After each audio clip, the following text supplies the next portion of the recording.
I'm Shen. In this video, I'll take you along on my very first trip to Milan with my family. I'll be sharing the amazing places we explored, along with some helpful travel tips we learned along the way, and the delicious local food spots we discovered. This city is not just fashion shows and designer stores, but it is also full of history, stunning architecture, amazing foods, and lots of pigeons. So come along and let's explore Milan together.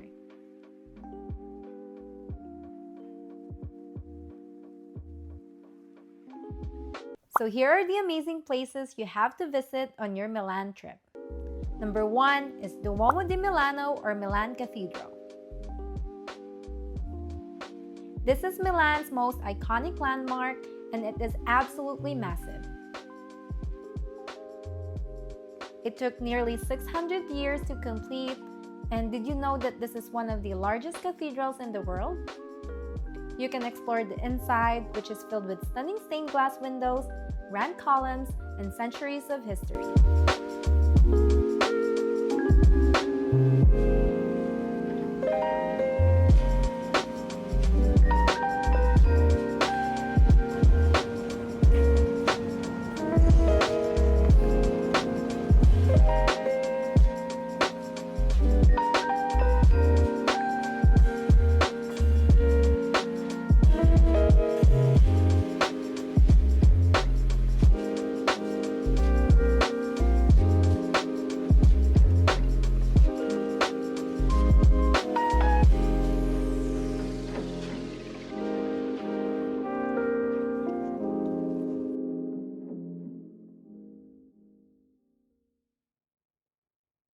But the real highlight for us was going up to the rooftop. Yeah, I thought you got tickets to go all the way up. What's going on? They're working on it. It's very detailed. Like, wow. From up there, we got to see panoramic views of the entire city. You will also get to walk among the intricate marble spires and statues, some of which are perched dramatically on the edges of the roof. It is like standing on a piece of Gothic art high above the streets of Milan.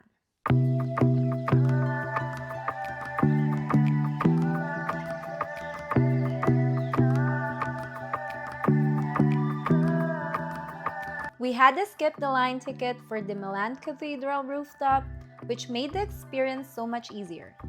Instead of waiting in a long queue, we took the elevator up, which is a great option if you want to save time and avoid the stairs. When we got to the top, there were only a few people around, so we had plenty of space to take in the views. We walked along the rooftop path and admired the incredible Gothic spires up close without a few crowds. It was definitely one of the highlights of our trip.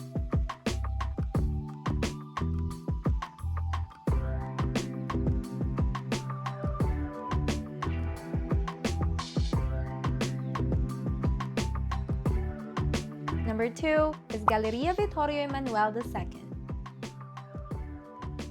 Right next to the Duomo is the stunning and historic shopping gallery that feels more like a palace than a mall. It is one of the oldest in the world and built in 1800s. The glass dome ceiling and mosaic floors are absolutely breathtaking. Even if you're not planning to shop for designer brands like Prada or Louis Vuitton, it's still worth a visit just to walk through, admire the architecture, and snap some beautiful photos. Number 3, Sforza Castle. It is a giant castle with cool museums inside, artwork, and big open courtyards.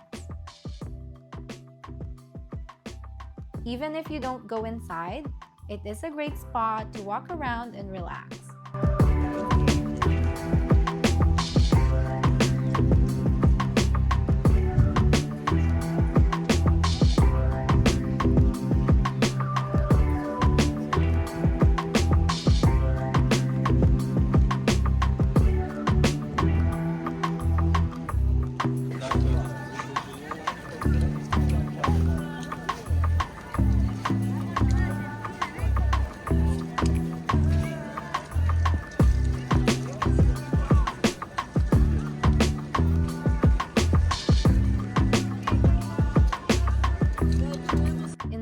Castle, you'll find several amazing museums all in one place. There's the Museum of Ancient Art, where you can see old sculptures and armors.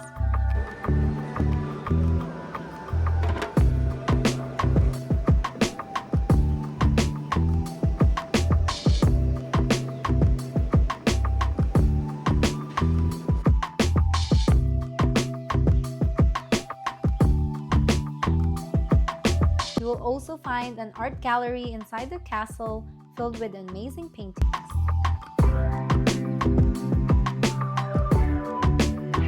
If you love music, the Museum of Musical Instruments has beautiful pieces from all over the world. There is even a small Egyptian museum with artifacts from ancient Egypt, but unfortunately, it was closed when we went there, so we missed it. And a decorative art museum showing off ceramic glass, furniture, and textiles from different time periods.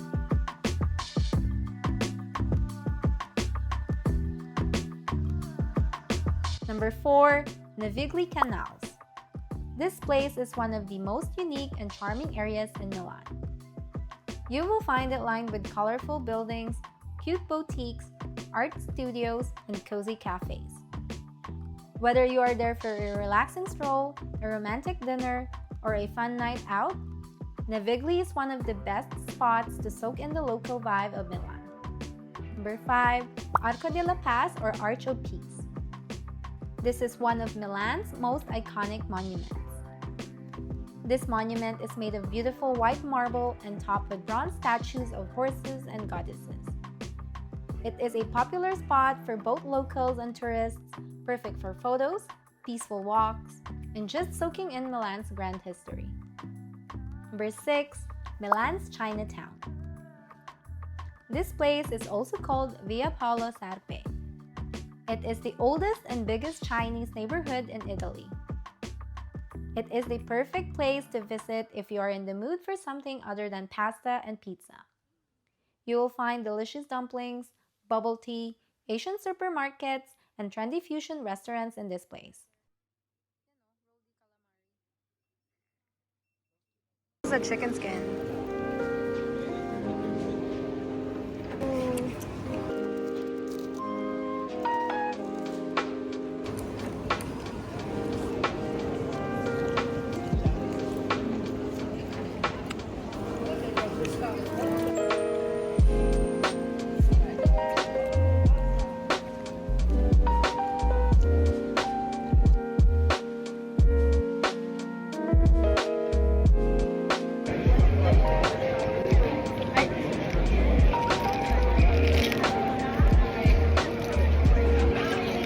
Number 7, The Last Supper. And this is one of the most famous artworks in the world. We were planning to see this amazing art, but we did not realize that the tickets needs to be booked at least a month in advance. So unfortunately, we missed our chance to see it. If this masterpiece is on your Milan bucket list, be sure to book your tickets online as early as possible. Otherwise, you might miss out like we did. So here are the tips for visiting Milan. Book seat reservations in advance. You will need to book seat reservations on certain trains ahead of time, especially for high-speed or international routes like the Eurocity or trains between countries. If you have a Euro pass, a seat reservation is often mandatory, and it is not included in the pass. We woke up early to catch a train to Venice, only to find out that all morning seats were fully booked. So we had to wait and reserve an afternoon train instead, which cost us valuable time. So seats can sell out fast during busy travel season, so it is best to book your reservations as early as possible to avoid delays or unexpected changes to your plans. Don't rush through the Duomo. Take your time here, go inside, and really look at the stained glass. They are massive, super detailed, and each window tells a whole story. And if you have time, Don't miss the rooftop terrace. And once you're up there, the views are amazing. You'll be walking among marble spires and statues with a panoramic view of the city. It is one of the most unforgettable parts of our visit to Milan. Wear comfy shoes. One thing I highly recommend is to wear comfy shoes. Milan is super walkable, which is amazing, but you'll be doing a lot of walking, especially around areas like Duomo, Brera, and Navigli. And a lot of Milan streets are cobblestone, which can be rough on your feet and tricky to walk on if you are wearing heels or slippery shoes. Keep a small change or tapless card for toilets or tram ride.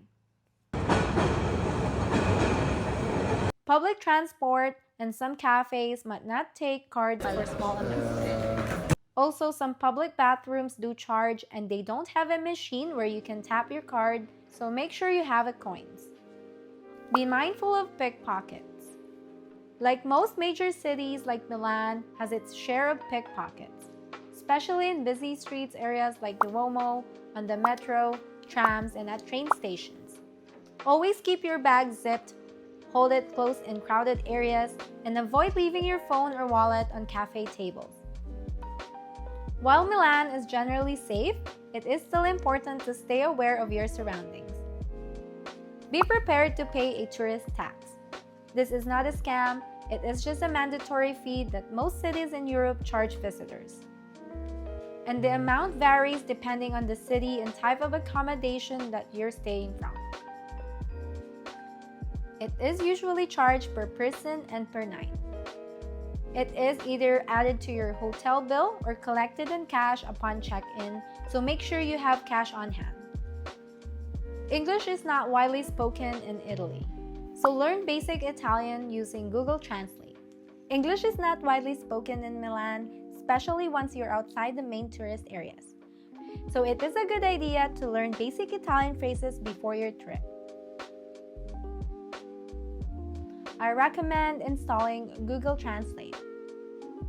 In places like hotels, museums, and tourist restaurants, you'll usually get by with English.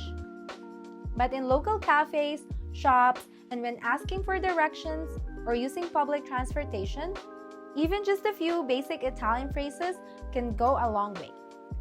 Locals can really appreciate the effort and can make your interactions smoother and more friendly, especially in smaller and less touristy areas. By knowing a few phrases like "Parla inglese per favore" means "Do you speak English, please?" "Un caffè per favore" means "Coffee, please?" "Grazie" means "Thank you." "Scusi" means "Excuse me." Don't overpack. Pack light, especially if you are planning to use public transport. Walking on cobblestone streets and getting through busy stations with heavy luggage can be a real hassle. Bring versatile outfits you can mix and match and leave some space in your bag for any shopping finds along the way. Eat standing up for quick bites. In many cafes, if you sit down, they will charge you a coperto. It is called a service fee. If you are just grabbing a quick espresso or pastry, standing at the bar like locals do is cheaper and fast. Avoid tourist menus. If you see a laminated tourist menu in English with photo, make sure to skip that. Look for restaurants where the menu is handwritten in Italian or packed with local menus. These are the food places that we tried and I highly recommend trying it. We had dinner at Osteria da Fortunata, which is located in the vibrant Navigli District. This one's really good! Their handmade pasta is freshly prepared and you can really taste the difference compared to the store-bought pasta.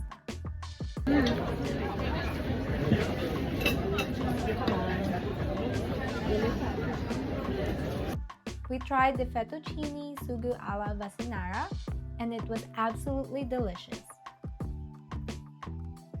For dessert, we tried their tiramisu.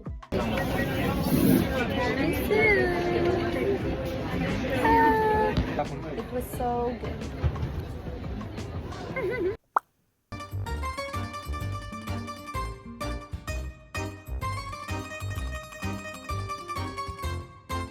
Another place we tried was the Cuore Italiano, which is a relaxed, casual Italian restaurant that is part of a local chain.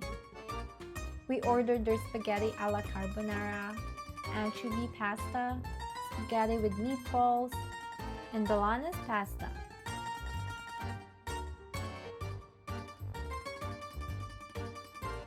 As for dessert, the gelato that we tried in Milan was from Venci. It is a well-known Italian brand famous for its chocolate and premium ingredients. They have been crafting sweets since 1878, and their gelato was incredibly smooth, rich in flavor, and not overly sweet.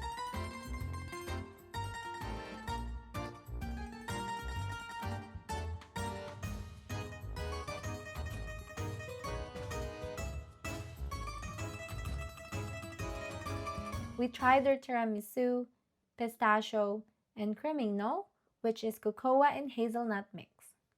And honestly, it was the perfect treat to kick off our Milan food adventure.